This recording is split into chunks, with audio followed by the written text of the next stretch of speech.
Thank you. Please be seated.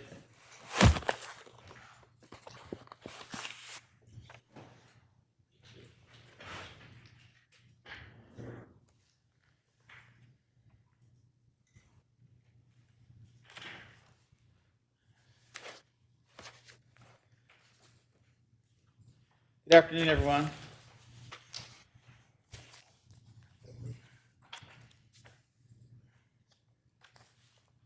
This is CV 2022-01468 in the matter of Gene Kinch, Ted Boyd, Abraham Hamadeh, and the Republican National Committee plaintiffs versus KRIS Mayes and Katie Hobbs, etc. defendants. Show the presence of, I see Mr. Lasota representing the plaintiffs. Who do you have with you, Mr. Lasota? Good afternoon, Your Honor. I have Gary Lakowski and David Warrington with me. And those are the two Pro Hoc Vice attorneys that are still are watching and listening in today. They have not, I don't have the paperwork. We don't have the will and checks today. No, Your Honor. All right. And any clients? Your Honor, I think Ms. Kench is on with us, and Mr. Boyd was going to join us. He's actually out of town. All right. Show the presence, if she's there, of Ms. Kench. And then I see. And Mr. Hamadeh also, Your Honor. And Mr. Hamadeh is on the line as well. Thank you. All right. I also see now for the, I see Mr. Gaona and Bo Duell on the line for Katie Hobbs. Mr. Gaona, is your client on the line as well? She is not, Your Honor. It's just I and Ms. Duell. All right, thank you. And I just saw Mr. Barr enter. Show the presence of Mr. Barr. Who do you have? Good afternoon, Your Honor. You're representing Ms. Mayes. Who do you have with you? Your Honor, I have Austin Yout and I have Samantha Burke. Is it Yout? How can you spell his last name, please? Y-O-U-N-T. I like Robin Yount. I'm the Hall of Famer. All right. I'm sorry, it's Yost. I'm sorry. Yeah, we had Yost down. That's Yes, no, I'm having a senior moment. I actually know Robin Yout, and his nephew was best friends with my son, but we go far afield at the moment. So. Yes, we do. And that's my fault. I apologize. And I note that we probably have several county representatives and attorneys, including Mr. LaRue. I see you up in the left corner. You're here from Maricopa County today. Is that correct? Yes, Your Honor. And with me on screen is Emily Krager from the Burgess Law Group. She will be arguing for us today. Also in the room is Tom Liddy, Jack O'Connor, Karen Hartman-Tellez, and Rosa Aguilar. All right. And just for the record, Ms. Krager, your name is Craiger? That's correct, Your Honor. I just want to make sure that we have that down right when we call on you. And we're here today to argue a couple of motions to dismiss filed by both the Hobbs parties and the Mayes parties. And we also have the motion to inspect ballots that was filed by the plaintiff and expedite discovery filed by the plaintiff, and Maricopa County was going to respond to those. I have in the courtroom today, and I want to make sure I have her name spelled correctly. Is it Morgan? Morgan, Your Honor. Morgan. I have Miss Morgan here in the courtroom. She filed a notice to intervene last week, or a motion to intervene, which I denied last week in writing. She is back again today. She's filed a kind of an amended, she called it a revised motion to amend. And at least in this particular motion, I don't even know if any of you have even seen it. I don't believe oral argument is necessary on this, and I'm not inclined to spend much time on it. But Miss Morgan, the way the court reads your motion is you're basically arguing for the integrity of the plaintiffs, that you believe they shouldn't be plaintiffs, specifically Ms. Kinch. Her motives, and Ted Boyd may not have his name as Ted in the voter rolls. I don't believe that's the law or fact that is what I talked about when I said that there should be a common law or fact at issue in this case. The issue of whether or not Ms. Kent, why she's doing this and whether it affects the integrity of Mohave County or other things is not an issue that I should be, from the court's perspective, considering in this. She has filed it. She has the right to file it. And those are just issues that I cannot address. So I'm going to deny, again, your motion to intervene in this case. I do appreciate you explaining in more detail why you filed the motion to intervene in the second. At least I know now that it isn't a legal issue related that I have to worry about. This is more of a whether or not they should have done this, whether Mr. Boyd or Ms. Kent should have done this. But I don't believe that's enough to allow you to be an intervening party in this case, and I'm making that ruling based on the rules. So we'll move forward from that. Having made that ruling, I guess I would like to get started. Mr. Barr or Mr. Gaona, either one of you decided who's going to go first. We have these two motions to dismiss. What I would like to do, and Mr. Lasoda, you can stop me if you don't like this, is I'd like for both of them to argue, and then you respond, and then they get to go again. Do you have an objection to that? No, Your Honor. All right. Mr. Barr, you have your mute lifted. I'm assuming you want to go first? Yes, Your Honor. All right. So Mr. Barr represents Ms. Mayes, but both of them have filed motions to dismiss today, and both of them have the right to argue that, and then the plaintiff gets a right to respond. I would open the door to any other county member that have joined in these motions to, if they want to add anything, please let us know. Maybe you can do that through the chat line or something. Let us know if you want to speak. With this many people online, I don't want to call everybody in order as I often would do if I had 3 or 4 attorneys. But if people want to speak on these particular issues and they're representing one of the counties that's a nominal party in this, I certainly respect the right that you have at least to add something.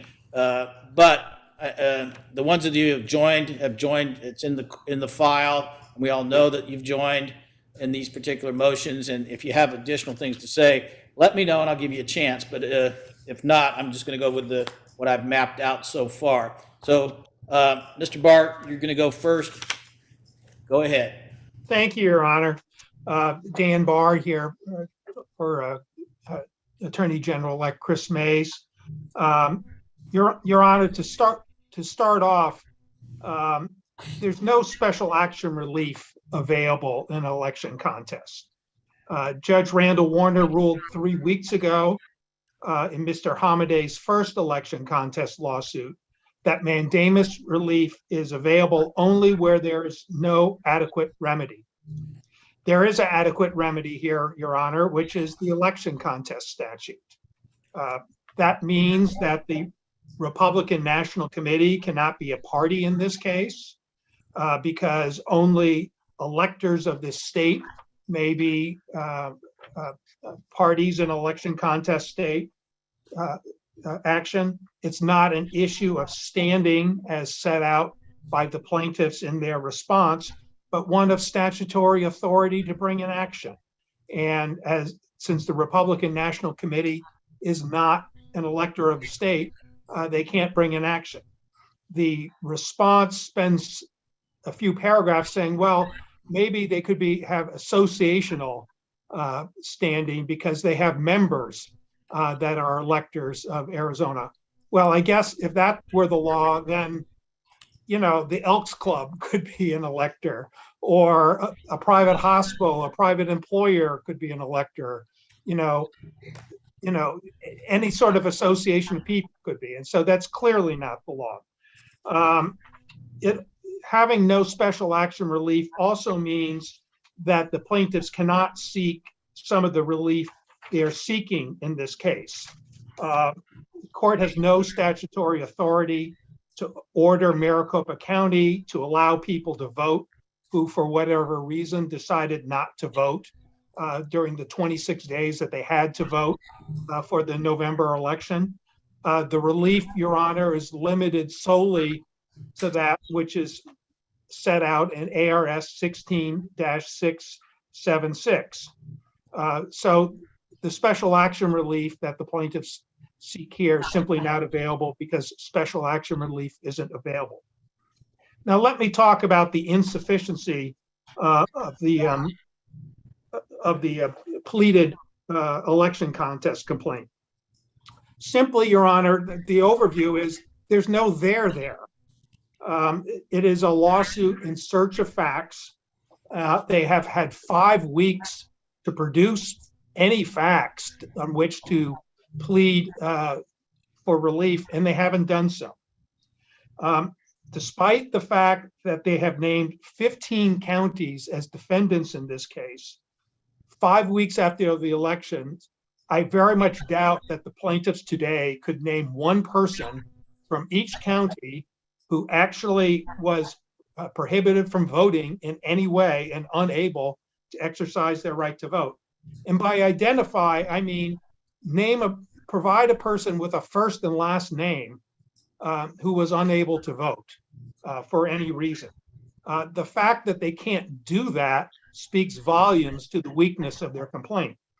Indeed, as we set out in our reply, every voter in Maricopa County can check online to see whether their vote was counted. There's nothing to prevent plaintiffs from looking to see if there are actual people with first and last names who fulfill any of the claims in their complaint. But they haven't done so. And the fact that they haven't done so speaks volumes about the weakness of their complaint. Looking at their complaint, Your Honor, plaintiffs do not allege fraud. Instead, they allege, one, misconduct by elections officials, but they never say what that misconduct was or who those officials were or where the misconduct took place. They allege ballot duplication. They allege electronic adjudication errors and unlawful counting of ballots. Plaintiffs have pleaded no facts to support any of these claims. Instead, they plead them on what information and belief. But, Your Honor, the complaint has shown they have no relevant information to base any claims on, and whatever beliefs they have are totally unsupported by facts. And we'll just, Your Honor, take a look at each count of the complaint. Count 1 regards alleged misconduct and erroneous counts of votes concerning provisional and early ballots that they claim were not counted. Now, as Your Honor knows, as a matter of law, as stated in the briefs, honest mistakes and mere omissions cannot constitute misconduct as a matter of law. Plaintiffs cite no facts in their complaint that could support that any election official anywhere in the state of Arizona engaged in misconduct. Instead, and they state this at page 18 of their response, instead they argue that the, quote, accumulation of even innocent mistakes begat substantial questions concerning the accuracy of the final count. Your Honor, but, innocent mistakes, no matter how many of them, do not constitute misconduct.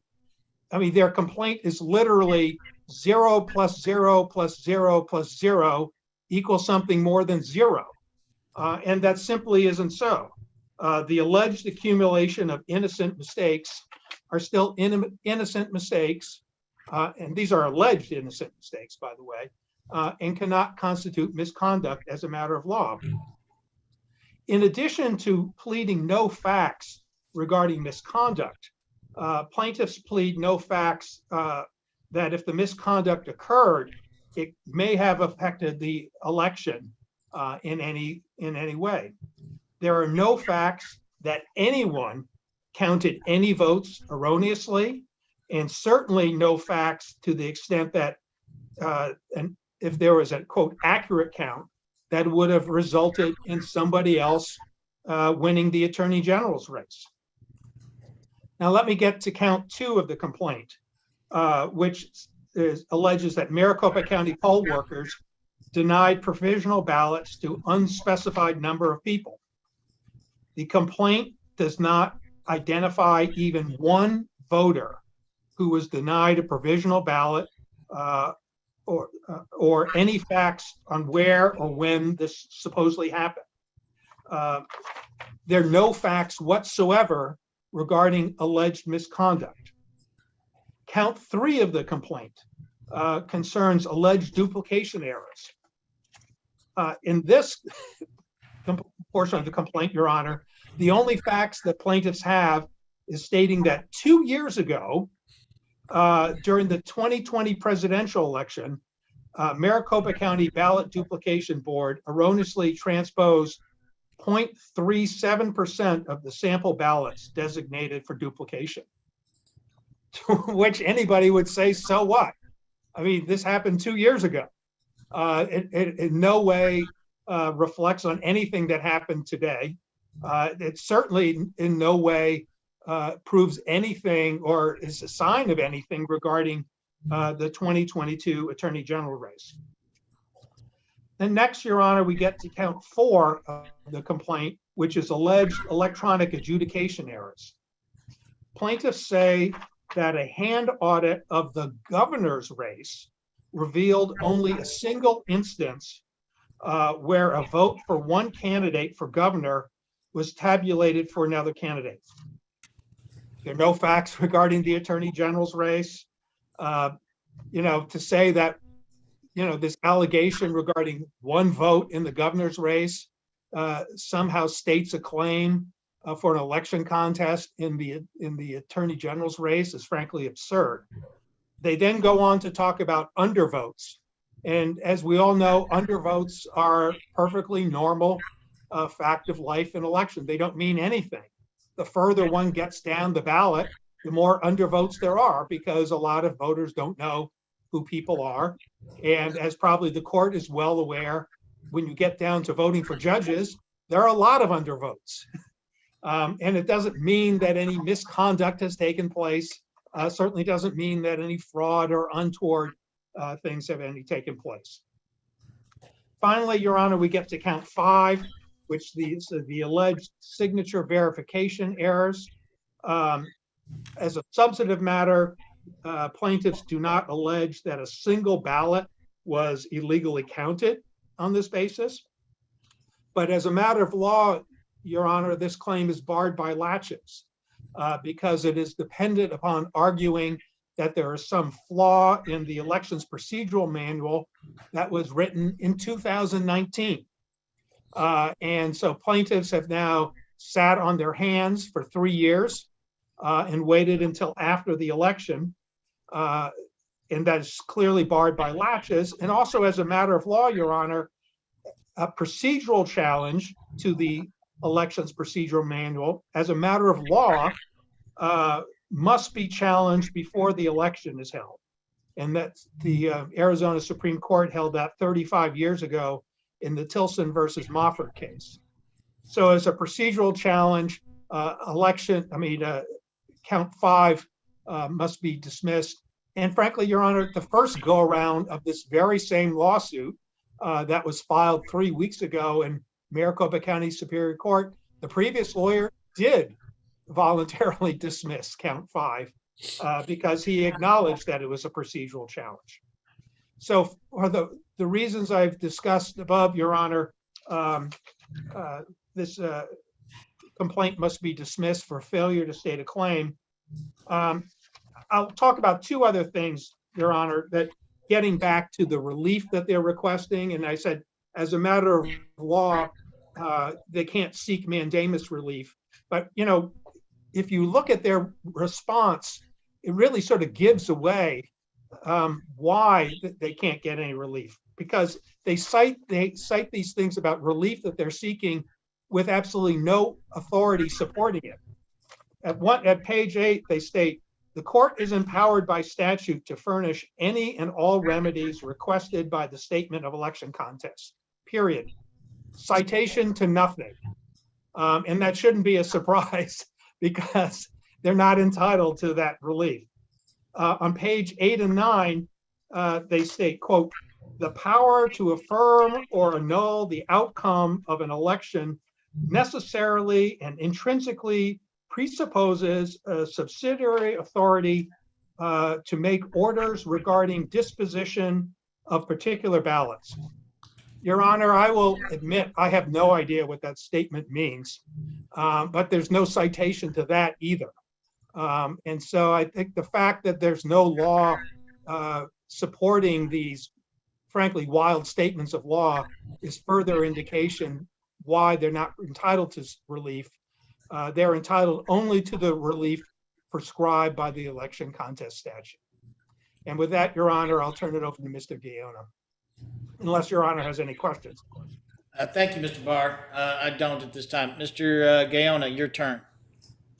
Thank you, Your Honor. And I will try my best to not be repetitive of anything Mr. Barr said, and I will also try to be very brief here. Your Honor, whatever plaintiff says in a case such as this where the plaintiff doesn't allege fraud and in fact expressly disclaims a fraud theory, the plaintiff bears the heavy burden of establishing that the result of the election would have been different, assuming that there was misconduct. That doesn't just matter for this case, Your Honor. As I explained just a few hours ago to Judge Thompson in another election contest, it's about the very stability of our election system and the strong public policy that you see in the case law dating back years and decades that favors the finality of election results. To allow, as plaintiffs urge here, an election contestant to declare on mere information and belief, no less, that an election result is uncertain, and then allow them to pore over voted ballots and proceed to trial would open the proverbial litigation floodgates.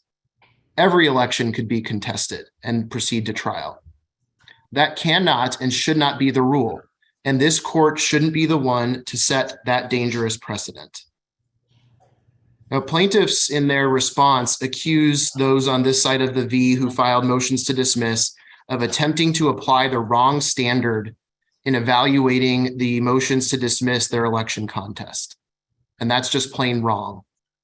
No one disputes that a motion to dismiss an election contest is evaluated under Rule 12b-6 and Rule 8a. But like any other claim, the court must also consider the underlying substantive law.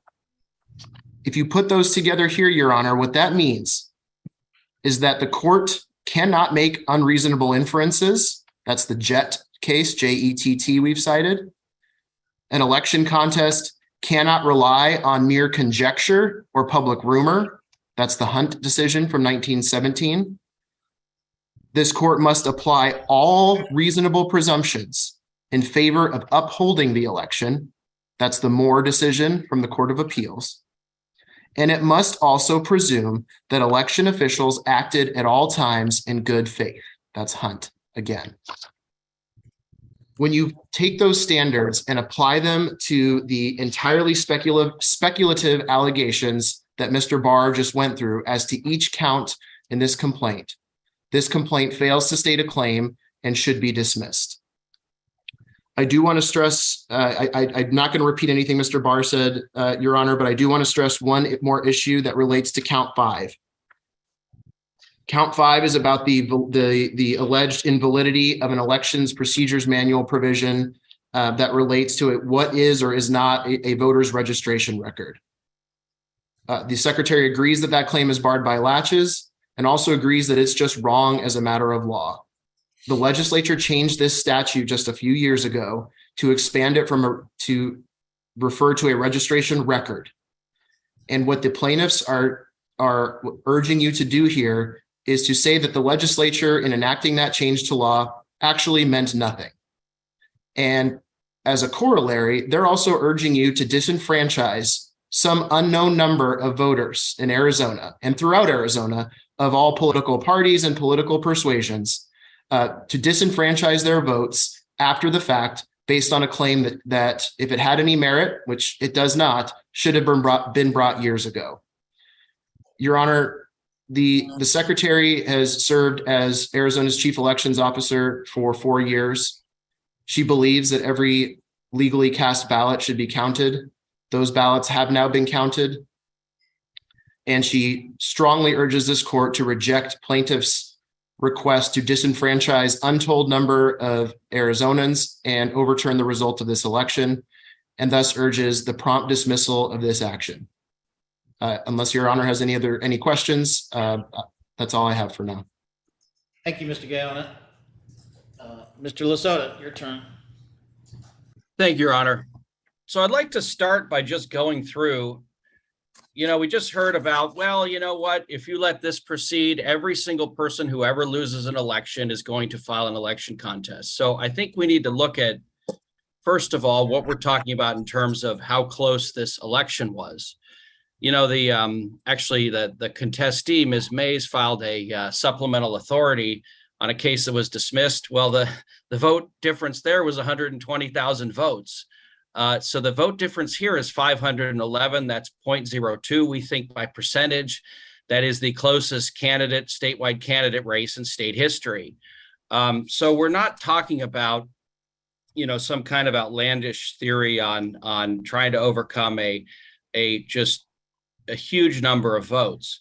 So to put that in perspective, in terms of the mandatory recount that the legislature mandated, that's 0.5%. So for this race, that's 12,500 votes. So we have a vote difference in this case, 511 votes. That's essentially 0.04%, 0.04 of what the legislature says is recount territory. So I think that, this notion that finality is important in elections, that's clearly the case. I would never dispute that. But I think that in terms of not just finality, but making sure we have an accurate vote count, I think that's important too. And that's why we've brought this case. And I'm going to go through our allegations. It is not true to say that it's just pure speculation.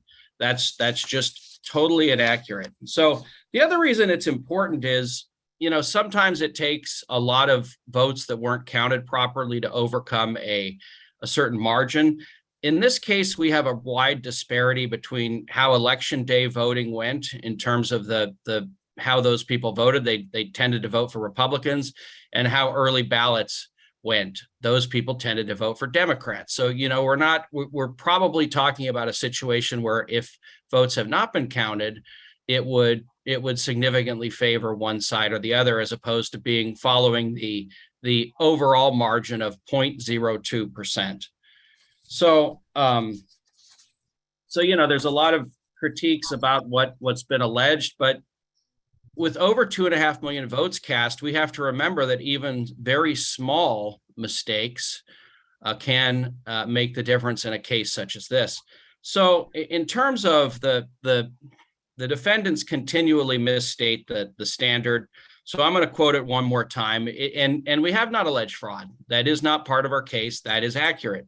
So, but I'm just going to quote this: mistakes are mere omissions on the part of elections officials, even though gross, if not fraudulent, will not void an election unless they affect the result or at least render it uncertain. This business from Mr. Gaona that, oh, well, you have to show you would have won, not true. So, and I know he said, well, Moore v. City of Page interpreted Finley v. Sorensen. Well, guess what? Moore v. City of Page is a Court of Appeals decision. So Finley v. Sorensen is a Supreme Court decision that does lay out the standard, not this business about you have to show you absolutely unequivocally would have won. The other thing that I think is interesting is we have a ballot inspection statute. We've obviously talked about that, but if the defendants were correct that basically you have to put every single detail forward, then why in the world would the legislature make provision for inspection of ballots? It doesn't make any sense. The legislature obviously thought that might be important in an election contest, and obviously if you had to know that ahead of time, it would be a chicken and the egg situation. So they made that provision, and I think that's meaningful. The other thing about it is the defendants seem to argue on the one hand that, well, you know what, we're the ones who are standing up that for the voters.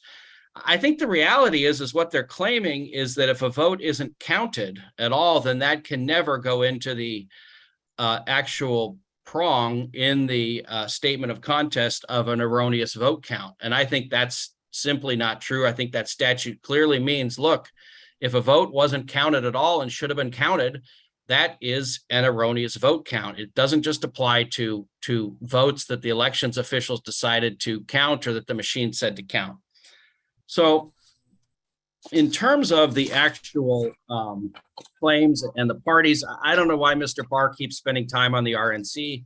Everybody else has standing. That's just a complete sort of red herring, nothing that the court needs to spend any time on it.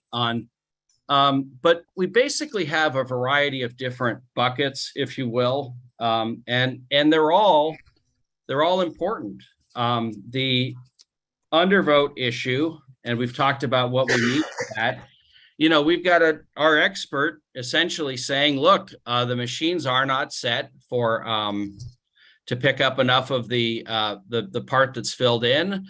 We now have reports back on this, and we do think that this is affected by the type of pen, the color pen that somebody uses. I don't know why people don't just use the black pen.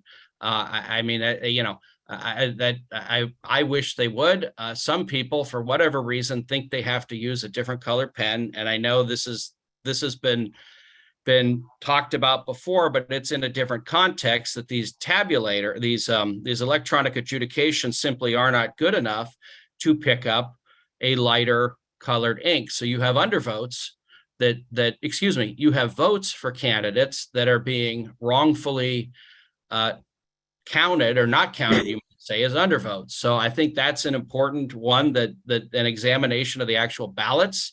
And we're not talking about, we're not talking about all the ballots. We're basically, so that's Maricopa County. Those are the undervotes.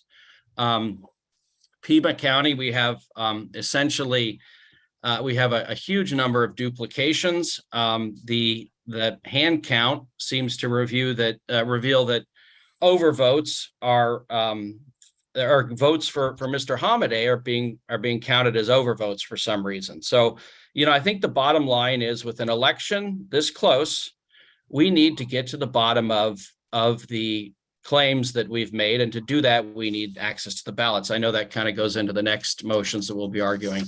So we also have the provisional ballots that we've argued. People that we think mysteriously, we have declarations on these also, mysteriously are not able to vote on election day. We can't figure out why. One of the things, and you heard Mr. Barr say, well, these guys have had all this time, and why can't they act? Well, we're not going to go to every single voter and say, hey, you know what? Can you enter your information on the into the system? And we'll go through all 1.5 million or whatever it is in Maricopa County. No, what we've asked for specifically is, because we have these provisional ballots, and I asked the county, Maricopa County, for this list. It's not been produced, but we simply need a list of these provisional ballots that were not counted, and specifically the ones that, not the ones that weren't counted because the person, essentially the ones that weren't counted because the person, quote, wasn't registered or was only registered federal only. We obviously have voter data at our that's accessible to us that we can, that's just something we need. We do have a number of reports of that happening. And I will also note that in terms of the fallibility of elections officials, there was an instance, I think, where 6,000 federal only ballots were sent to people these are early mail-in ballots, when those people should have received mail-in ballots. They should have received state, they should have been able to vote in the state election. So, and that error was corrected, but this notion that these kind of mistakes aren't made it's not accurate. So we have that. We have the check-in, check-out procedures. And on this one, I would like to note that Ms. Krager provided some useful information. We have, in terms of that the county did in fact count those, the people that were entitled to vote, but sort of would have been disenfranchised because they checked in somewhere and didn't check out. That was actually useful information. We have gone through that, and our data is, we're not done yet, but at least what we've been able to go through, we haven't found anything that contradicts that as of yet. So that would be an example where, okay, were able to actually find this out, and we would not pursue that particular bucket of votes. So that essentially, we also have the, I think I've talked about adjudications and duplications in both Pima and Maricopa County. We have the signature mismatch issue, and I mean, here's the thing on that one. It's not true that someone would pick out a voter and say that your vote doesn't count. So that's not true. What the court said in grounds was, well, if you've got illegal votes, then you basically just, you don't go voter by voter, you go by percentages. The only other thing I'd say about that is that count has been also misstated by the other side. It's not an issue of, look, the elections that we're saying the elections procedures manual happens to be wrong on that. What we said is our complaint, to the extent the elections procedures manual says otherwise, that doesn't count for anything. Because this is simply an illegal process. Mr. Gaona did say that the legislature changed that statute. That's correct. But I don't think anybody would get like a request to be on the permanent early voting list. I don't think anyone would mistake that for a, quote, registration record. I think that's why we have courts. I think the court needs to say exactly what the legislature intended with that statutory change. It's not as broad as what Mr. Gaona claims and the other defendants claim, but I would concede that is something that they did make the change. And so courts have to say, well, why did they make that change? I mean, they could say any signature on file, and then maybe Mr. Gaona and the other defendants would be correct. So in terms of the, I'll just talk briefly about latches. I think it's a classic heads I win, tails you lose argument. I mean, the other side demanded that this case be dismissed, despite the fact that even if it was not ripe, it would have been ripe within days. So, and this notion that it's exactly the same complaint, not true to begin with, but the bottom line is, even if it were true, it's still the product of information that we're gathering all the time. It's often incomplete. It's often hard to interpret. I'm not blaming anyone for that, but this is the nature of an election contest. It's just something that is done very much on the fly. So in terms of what else I'd like to say, so the other thing about the undervotes, this is something I meant to mention, is I think we have more undervotes than one would expect by a significant margin. We've got over 50,000 undervotes in Maricopa County. Now, Mr. Barr mentioned that, yeah, as you go down the ballot, you tend to have fewer undervotes, but this is a disproportionately high amount by about 12,000 in our minds. So I know that's a statistical aberration, but in conjunction with what our expert is telling us and the feedback we're getting on the ground, I mean, we didn't just make these things up. I mean, these are things that are there, and we think that we have the right to essentially file this election contest. And the other thing is that, if we don't have a remedy via election contest, then we do have a remedy via mandamus. So the other side can't have its cake and eat it too on that, oh, well, you don't get mandamus because you've got this great, wonderful, speedy remedy by way of an election contest. Well, that's what I think what Judge Warner said was, yeah, you can maintain your election contest, so you can't maintain mandamus at the same time. But they're trying to say, no election contest, and because in a more perfect world for you, you could have maintained your election contest, no mandamus relief also. That doesn't make any sense.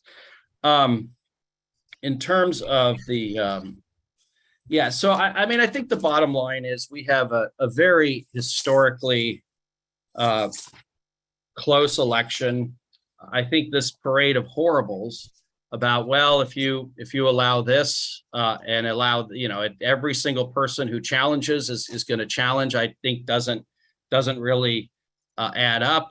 I think that, we had, I know that in terms of, the elections officials, so just overall, if you look at the other side keeps talking about finality and that has to take precedence over everything.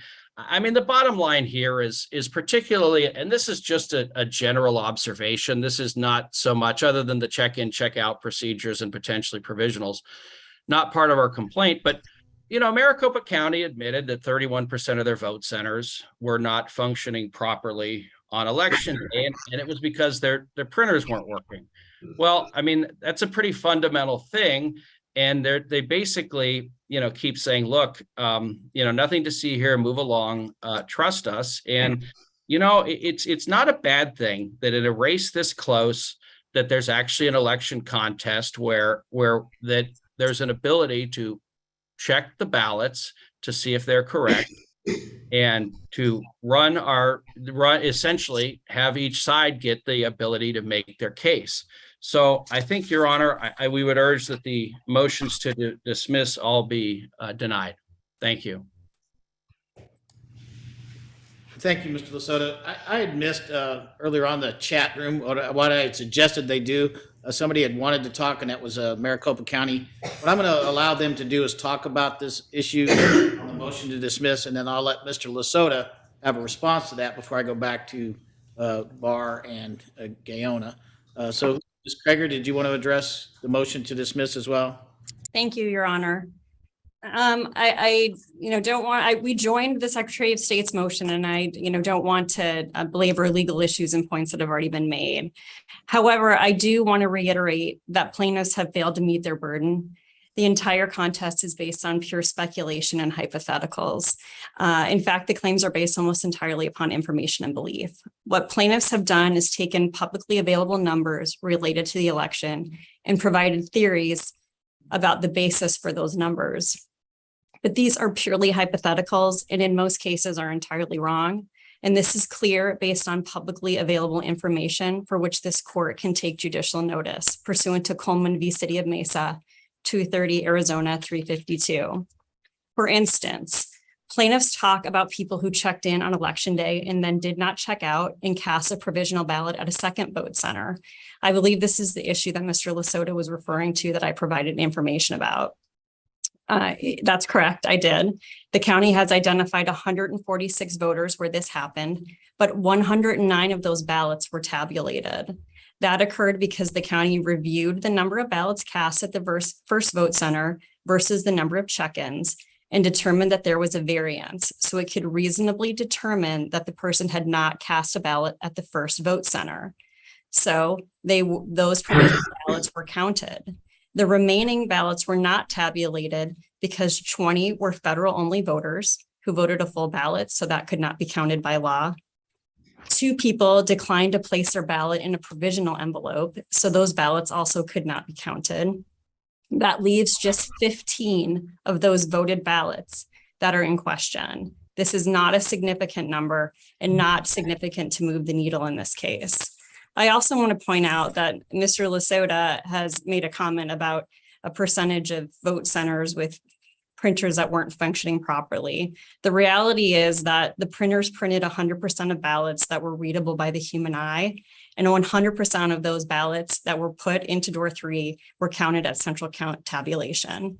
So that issue has been discussed and resolved, and it actually was litigated on election day, and the court determined that there was no basis to keep the polls open. Plaintiffs also allege upon information and belief that there were duplication errors, but they allege no facts at all based on the 2022 election to support that claim. Instead, they rely on an error rate that was determined in a case during the 2020 election cycle. This rate is not applicable, but even if it was, this 0.37% error rate alleged by plaintiffs would result in a finding that just 44 ballots were duplicated incorrectly. 11,918 ballots were duplicated in the 2022 election. 0.37% of that number is 44. And there is no basis to assume that these would all be errors in favor of the plaintiff Hamade. Plaintiff also talks about 1,942 provisional ballots cast and speculates upon information and belief that these are people who voted in previous elections and nothing had changed. This hypothetical is again incorrect. Great. Before you go on, I guess I'm confused about your numbers there. The 11,000 was the the number used to come up with the 0.04 from the number of votes in that previous election, right? No, so 11,918 are the number of ballots that were duplicated in total in Maricopa County in the 2022 election. Out of 2.5 million or whatever. 1.5 million in Maricopa County, approximately. So that's where the 0.04% came. The 0.37% came from the Ward v. Jackson case that was litigated in the 2020 election cycle. And the plaintiffs have taken that number with no basis and tried to apply it here in the 2022 election cycle. And, you know, as a matter of law, that's improper. It's not applicable. But even if it were, if we applied that 0.37% to the total number of duplicated ballots in 2022, the error would only be there would only be an error in a total of 44 ballots. I guess that's where I was getting confused. So it's not, I thought that number you would multiply by however many votes there were this year to get, if you were using that number. No, the number of ballots that were used in the review in the Ward v. Jackson, they reviewed 1,629 ballots. And that's where they determined the 0.37% error rate, and then they extrapolated from that. And also of note, Your Honor, is that some of those errors favored Biden and some of those errors favored Trump. There's no basis to believe that any error goes, you know, in one candidate or the other candidate's favor. All right, thank you. Anything else? Yes, Your Honor, just a few more points. Plaintiffs talk about the 1,942 provisional ballots cast and speculate upon information and belief that these are voters who had voted in previous elections and nothing had changed. This hypothetical is incorrect, as I said. These voters are coded as B12, which indicates that they were ineligible to vote in this election. The reason they were ineligible to vote for all but 7 of these voters is because they registered after the October 11th registration deadline. So if you were to query those voters today, it would show them as eligible to vote in the next election cycle because they have met the deadline. But for the 2022 general election, they were not eligible to vote. The remaining 7 were not eligible because they had registered from a commercial address. Finally, in the most far-reaching example of pure speculation is plaintiff's assertion that 50,246 undervotes in the Attorney General's race were, upon information and belief, caused by people who chose to use the writing implement, not to use the writing implement recommended by the election department. There is absolutely no basis in fact for this assumption, and it is, again, wrong.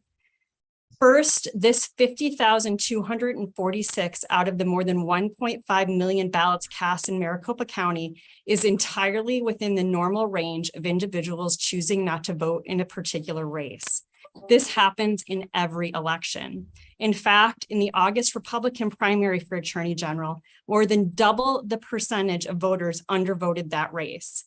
33,132 voters out of 504,972 left that race blank. And notably, plaintiff Mohave brought no claim of an erroneous vote count in that election. Moreover, under the plaintiff's theory of incorrect writing implements, the entire ballot would be blank and unreadable, not just the Attorney General's race. But Maricopa County had a total of 282 blank ballots. 276 were early ballots and only 6 were election day ballots. An election contest must be based on facts and not speculation and conjecture. The county has provided a massive amount of information and public records requests to the plaintiff's attorneys. They had this information in advance of this. And for these reasons, because they have not met their burden, the county asks that this case be dismissed. All right, thank you, Ms. Krager. Mr. Lasota, you get to respond to that before I go back. Thank you, Your Honor. So the first order of business, I think, is the 1,942 provisional ballots. I mean, we understand that if someone's not registered 29 days before the election, they're not eligible to vote in this election. I'm not talking about those people. Those are people that were properly given a provisional ballot that should not and did not count. What I'm talking about, and there always are some of those people, what I'm talking about are people that were given a provisional ballot and somehow weren't found on the rolls, even though they are a properly registered voter. Those votes should count. I think everybody in this room would agree on that. So, Ms. Krager talked about how she's provided the other information with regard, and this is the other bucket, the check-ins, checkouts. That's true. I guess I don't know why she can't provide the information on the provisional ballots, because they've obviously gone through that information and come to the conclusion they've come to. We'd like to go through it and we want to reconcile it with the people who have told us, look, I don't know why I wasn't allowed to vote, and that we have in our data as being actually that they were eligible. So the undervote issue is, I think that what the county said is not at all what we're claiming on that. There are tens of thousands of legitimate undervotes in this race. There's no question about that. Some people just are not going to choose a candidate. Ms. Krager's primary election example is not a very good one, because whereas in a primary, a Republican voter may not have a candidate they actually like more than the other candidates. A lot of times in a general election, people, even if they couldn't pick a candidate out of a lineup, is going to vote their partisan affiliation. So, I mean, it's not really useful to extrapolate much from a primary election. The other thing is look, we're not talking 50,000 undervotes. What we're talking about are undervotes that were not undervotes. They were votes that were cast for one of the candidates, and because the machines just were not set at the right setting, that they were unable to be picked up by the actual by the machines. And I know it may sound a little bit like splitting hairs to talk about a lighter colored ink, but in an election this close, that may make the difference, is that you've got a lot of generally Republican voters who I don't claim to know why, or that this is particularly that I would advise it, but just because somebody decides they need to vote with a certain ink color, even if that's erroneous, that should not affect their vote. And that is the information we are seeking from this court. And so we're not talking every undervote. We're not saying there were 50,000 undervotes and every single one of those people voted for Ms. Mayes or Mr. Hamadeh. A lot of those people didn't vote for either one of them, but at the same time, we think a number of those people did vote and they favored Mr. Hamadeh, and that has been improperly counted as an undervote. So thank you, Your Honor. All right, thank you. Mr. Barr, response? Thank you, Your Honor. I'll be brief. Just a few quick points. I was sort of amazed to hear someone who has filed a verified complaint in court to say, actually, we're still trying to find things out. Okay. I mean, the point you're trying to find things out is before you file a complaint, certainly before you file a verified complaint where someone is attesting under oath that they believe the facts to be true, and to be stating 5 weeks after an election or 2 weeks after you filed a complaint that you're actually still trying to find things out is just amazing. Okay. And certainly when we get to a talk of sanctions later, that will bring it up.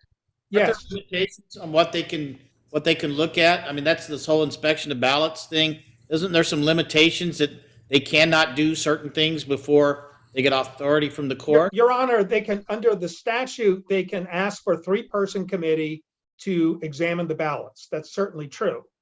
But when we hear that we're now finding out that they find out that one of their claims isn't factually supported, is really quite something.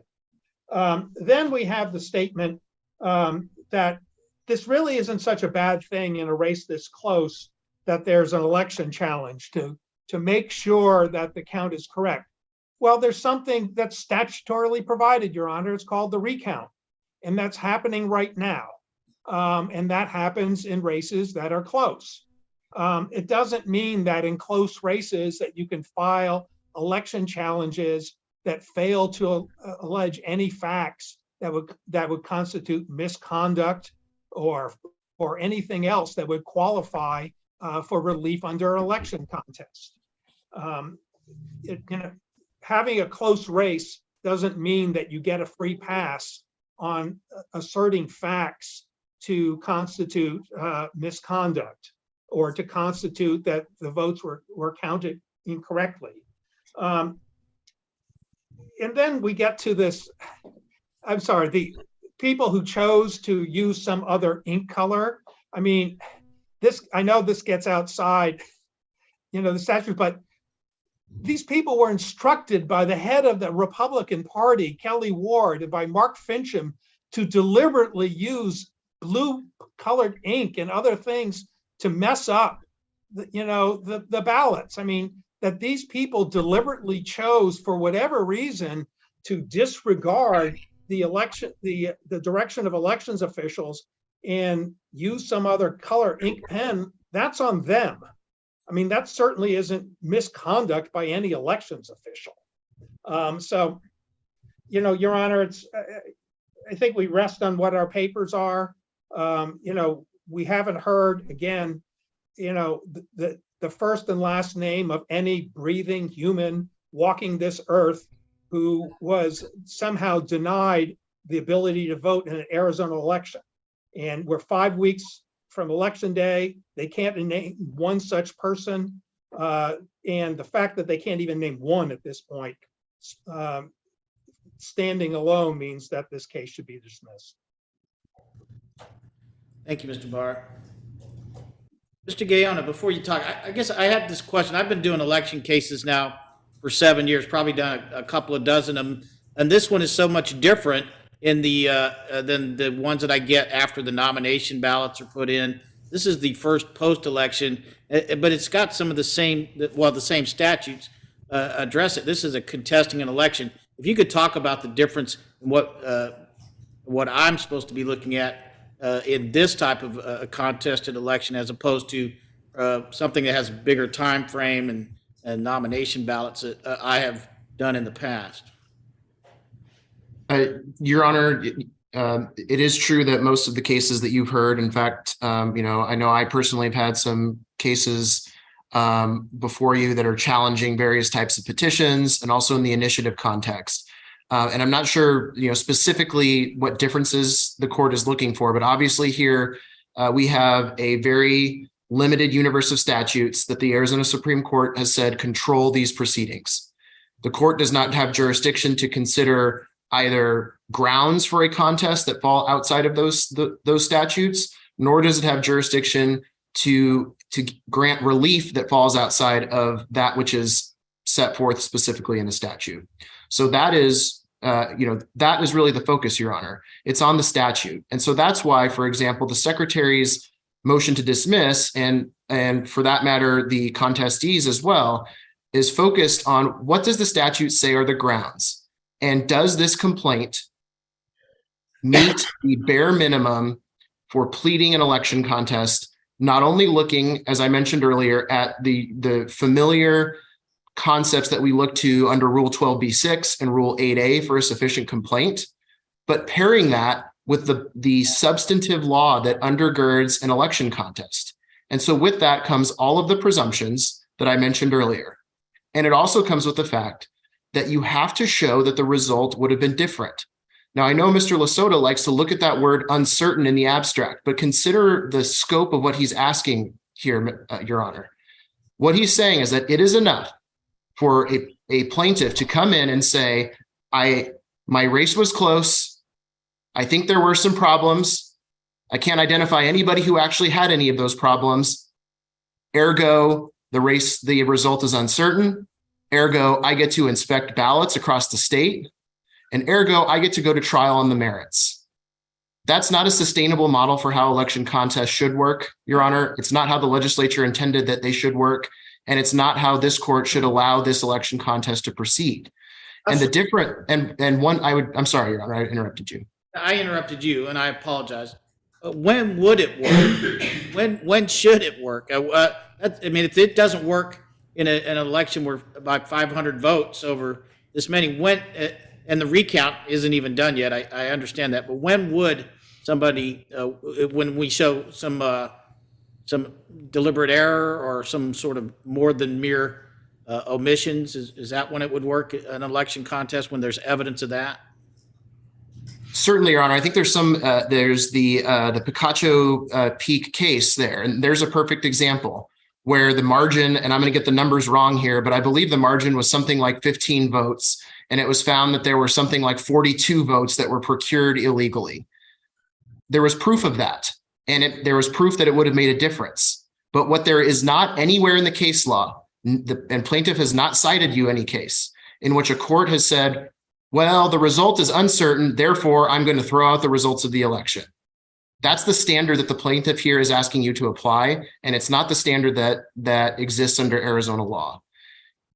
Mr. Barr talked a little bit about the fact that they can't identify a single voter who was affected by any of these things. And that is the fundamental problem with this case. Not only is the conduct about which they're alleging not misconduct under the statute, they do not allege a sufficient number of illegal votes or an erroneous count of votes that would flip the result of this election. Both of those are independently fatal to this claim. These claims, I should say. All right, thank you. I guess, Ms. Kreger, did you have anything else? I have nothing else. Thank you, Your Honor. All right, well, I want to thank everybody for arguing this particular issues. I'm going to write an opinion. My goal is to have it done by 2 o'clock tomorrow afternoon. So I'll have an opinion on these issues, taking these motions to dismiss under advisement, and I'll have a ruling in writing by 2 p.m. on Tuesday, December 20th, 2022. We have the pending motion that Mr. Lasota filed for inspection of ballots under 16377 and the request for expedited discovery, and I'll let you argue those. I know that Ms. LaRue wanted to, and the county wanted to argue the opposite of those. So, Mr. Lasota, your motions. Thank you, Your Honor. So I think Your Honor kind of identified the fundamental, I'll just start with the petition for inspection. The other discovery we're asking for is actually quite limited. And it should be expedited, but as I put in our pleadings that, look, there's another basis to require that, and it's under the Public Records Act. I know we've had a lot of those lawsuits this session. The county has generally worked very hard to accommodate requests on a short timetable, and I am thankful for that. But I think that it's just some of these things that the other discovery I think is fairly easy that ought to be able to be worked out in short order by the parties. But I know the ballots are the big ones, and I think the court sort of identified the issue, and that's, well, why do you have the statute if you have to sort of allege something ahead of time that you can only show with the ballots? And I think that's fundamentally it. I mean, this notion that that we've offered no evidence is simply not true. And I think Mr. Barr kind of gave away the position of his client anyway, that, look, if you use a different color ink, it's your problem and your vote shouldn't be counted. That is not Arizona law. And the other thing I think he said is the reasons for people using a different color ink. I don't know. I mean, maybe there are people who just want to be difficult, but I think it's more there's perhaps misinformation out there about what color ink is actually most easily read by the machines. And for some reason, and I don't know why somebody would think something other than black would be the best color to pick, but I don't think it follows from that that we get to Mr. Barr's thing. Well, so what, right? Who cares? They used a different color ink, so their vote, and they followed sort of poor, misguided advice from someone, or whatever reason they did it. If you use a wrong color pen, you're just out of luck. That is simply not the law. And you're supposed to, when it comes down to ballots that need sort of a little extra something in them, you're supposed to look at the voter's intent. And that's why we have this whole duplication. We got adjudication. We've got this process for, look, where you can't quite tell, the machine can't quite tell, we go to that process. Now, the other thing I would mention is if the machine just says, hey, this is an undervote in this race, it doesn't really go anywhere. That's kind of the end of the line. And that's exactly why we need to inspect these ballots. And we're not talking about all the ballots. And even if we were, I mean, I think we've got this contest, and I think it needs to be seen through. And I think that's the bottom line on that. There's no particular, we want it to be done as expeditiously as possible. We don't want to interfere with any sort of other function of government, including succession. And yet I think we are on schedule to start this matter under the statutory time frame. So I think that is the statutory consideration. I know there are certainly other considerations. We are working very hard. And that's why, one of the reasons we agreed that, look, that they get to argue their motion to dismiss. We did not object to that. But I think the bottom line is this notion that if you were misinformed, just plain misguided, and you use the wrong color ink, the government told you to use this color ink and you use the wrong one, so you're out of luck. That's not the law. And I think that encapsulates as much as anything why we need to look at a limited number of ballots that we've asked for. So with that, I'd be happy to answer any questions. All right, thank you. If I have any, you get to respond. So we'll go from there. I'll start with you, Ms. Krager. Thank you, Your Honor. So I'm not entirely clear. I think, are we only discussing the request for ballots now? Is the other request for additional discovery continuing to be pursued? Sounds like Mr. Lasota is optimistic you can work those things out based on your history. If there is some issue, he can address it in the response, and I'll let you address it if there is. But go ahead and just address the inspection of ballots issue. Okay. Well, I would remind the court, Your Honor, that the rules of civil procedure don't apply in this. They're making a request for protection, essentially. Yes, there are public records requests. The county has responded to numerous requests. There's been other litigation related to that. But in this action, the only discovery that's available is a ballot request. And with respect to that issue, there's two things I would like to raise. The first is that their request to inspect the ballots personally is not allowed under the statute. 16677B provides only that a 3-person panel can conduct this inspection. But the other issue with respect to this, is this question on the 50,000 plus duplicated ballots. So in this theory, that is incorrect, that this number is created by people using the wrong color ink. So there's some facts I want to clarify. First off, the ballot instructions very clearly state that you need to complete your ballot with either blue or black ink. You can't use red ink, you can't use green ink, and you can't use a highlighter. These are the things that can't be read by the tabulation machine, and that information is provided to voters. The other issue that I would like to raise, Your Honor, is that the oval that people fill out in Maricopa County is set to, I believe, 8 to 12%.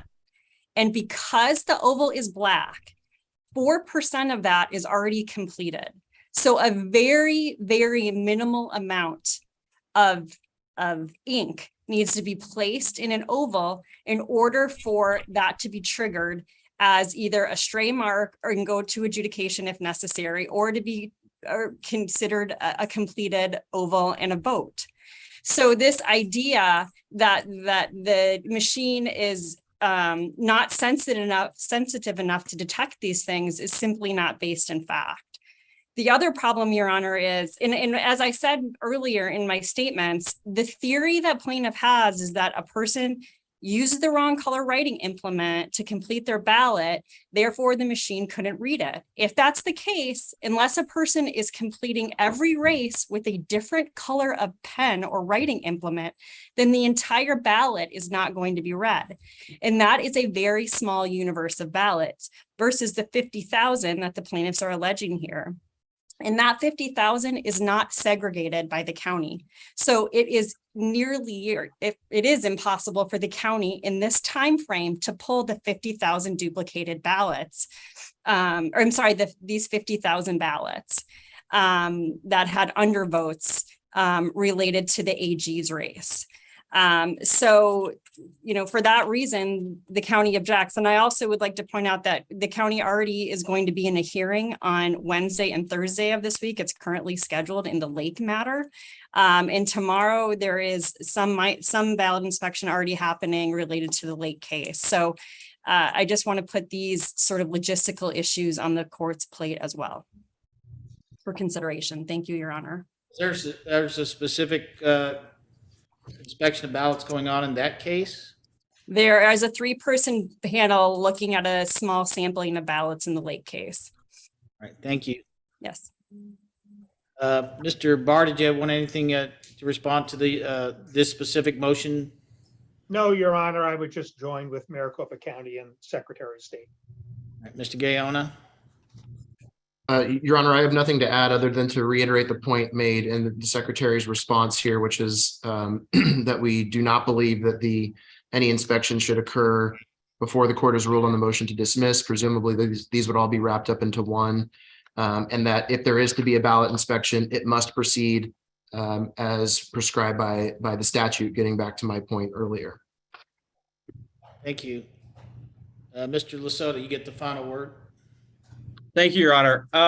So in terms of I think we have a misunderstanding here in terms of whether undervotes are duplicated and an undervote or adjudicated, and they're not. An undervote is just machine says, you know what, we don't have a vote in this race. That's essentially what an undervote is, and I don't think it goes to adjudication or duplication.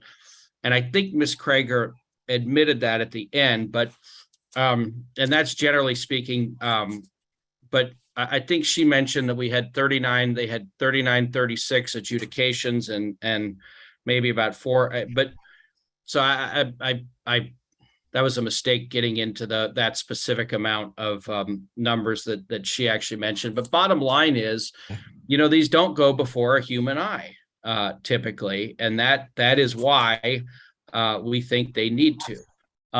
In terms of the other thing that was said is, well, if it didn't pick up any of these votes, it wouldn't, if it's not picking up the AG's race because blue ink isn't used, then it's not going to pick up any races, other races.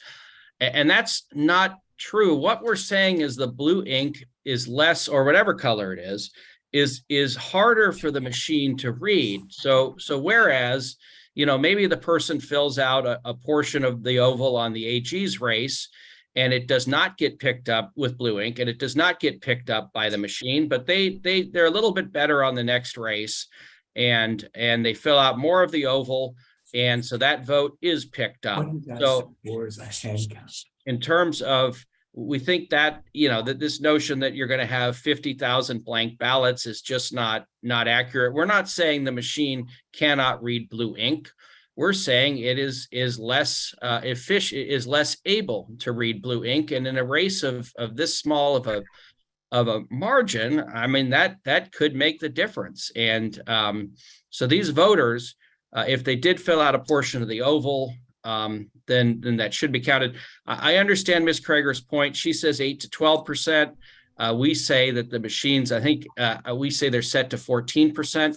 We think the bottom line is they're not set at the proper setting to pick up these votes. And I don't know which it is. Is it 8 or 12%? That would seemingly be important, but our expert says they're set to 14%. So in terms of the, so it's those are the only real points I wanted to make. Mr. Gaona, with the ruling on the motion to dismiss, again, we had no problem with the procedural posture of arguing that. I know some people in the past had made the argument that, well, let's just proceed with the merits and no motion to dismiss. But obviously we have no problem with the procedural posture. The one other thing I will mention is we did do a notice, just as the contestee, Ms. Mays, did. We did do a notice of supplemental authority on the Kari Lake challenge, where she trails by over 17,000 votes, and the court did allow, and it is, in fairness, it's a limited access to the ballots, but the court did in fact rule in favor of Kari Lake in terms of her right to inspect the ballot. So you should have that in the file somewhere, Your Honor. I know there've been a lot of filings, but I did file that this afternoon, maybe about noon. Excuse me, it was more like 10 a.m. So with that, I don't have anything else, Your Honor, unless you have questions. I do have one question. It's from one of the people listening in, asking which counties you're asking to inspect ballots. I noticed in the petition to inspect ballots, there's a reference mostly to Maricopa County, but there was also a reference to Navajo County, who, if I recall correctly, on Wednesday, that attorney did not appear, is not here today, but that was Mr. Brown, I believe. But that was just a question. Where were you, if you are going to request to inspect ballots, where were you requesting? Was it all the counties or Maricopa County? Your Honor, we would like to, the ballot inspection would be Maricopa and Pima County. That's what we would request.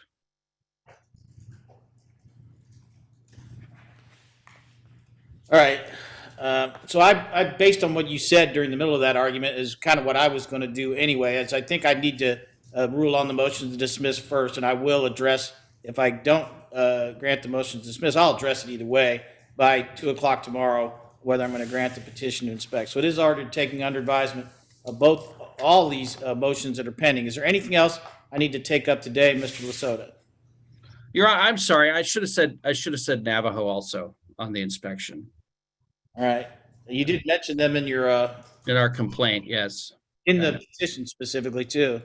Right. So, All right. other than that, I don't think I have anything, Your Honor. All right. Anything else, Mr. Gaona? No, Your Honor. Mr. Barr? No, Your Honor. Ms. Krager? No, Your Honor. Thank All right. Thank you, everyone. I'll get something out by 2 o'clock tomorrow. We'll stand at recess. Thank you, Your Honor. Thank you, Your Honor. Emily, are we out?